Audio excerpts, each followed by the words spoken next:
Welcome back. Now, the European Union leaders are all set to discuss reducing their economic dependence on China and additional measures on Iran for its involvement in the Ukraine war.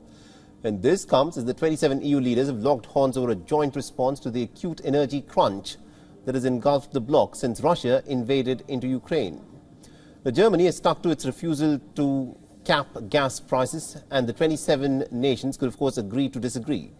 The EU has declared that it will keep on examining options to put a ceiling on the costs.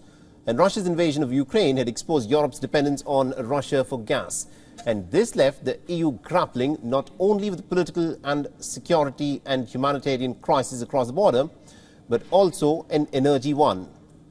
So as the EU leaders turn to foreign policy, they'll also have a strategic discussion on their ties with China. And this comes after the bloc's executive said that the EU should see Beijing more as a competitor. Now, the EU's first full summit with the ASEAN group of the Southeast Asian nations is planned for the 14th of December, as Europe is hoping to bolster trade and geopolitical relations with the region.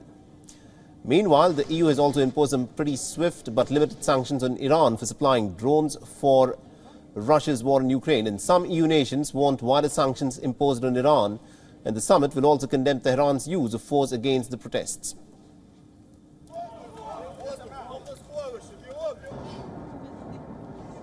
Solidarity with Ukraine will remain unshakable from day one on. All right, and also to now give us more insights in terms of what exactly is the EU planning in terms of the various foreign policy issues that it is faced with. We're being joined by Rosie Burchett, who's joining us live from Brussels on this story. Rosie, this is, of course, an important meeting of the EU that is presently, of course, underway. Tell us more in terms of how this is likely to impact the foreign policy of the EU.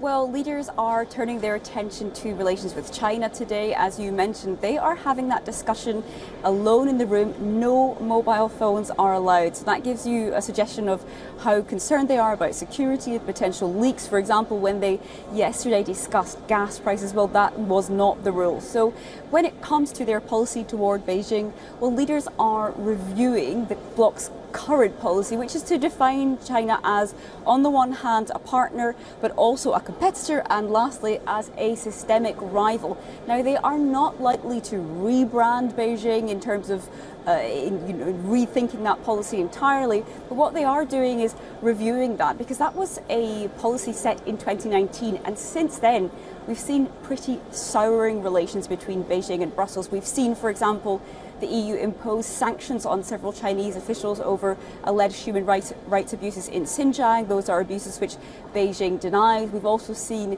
the EU launch a trade dispute against China at the World Trade Organization for allegations that it's using a trade boycott against Lithuania, which had rather friendly ties with Taiwan. That's something which is seen as a political issue by Beijing. So these are relations which have been souring. What we're not likely to see is the bloc rebranding its ties with China. This is likely going to be a discussion among EU leaders of where the debate stands, and it comes at quite a crucial time because German Chancellor Olaf Scholz, remember Germany is the biggest economy in the European Union, well, he is expected to make an in-person visit to Beijing next month, and likely leaders want to make sure that they are all on the same page ahead of that. What we've heard, for example, from some EU leaders this morning as they filed into talks was aspirations to reduce dependencies on China. There was, for example, the Finnish Prime Minister Sanna Marin spoke about diversifying supply chains. She specifically mentioned working more with democracies. She mentioned, for example, India. She also mentioned Australia, New Zealand, South Korea. So that's the flavour of the discussion had here among leaders. Lots of talk on reducing dependencies. However, I think the criticism from some analysts might be that there's not much in the way of action to actually cut down those longer term dependencies, particularly when it comes to technology. That's something the EU is seen as being a bit behind on. Absolutely, indeed. Thank you very much indeed, Rosie Burchett, for joining us from Brussels and getting us all those updates there.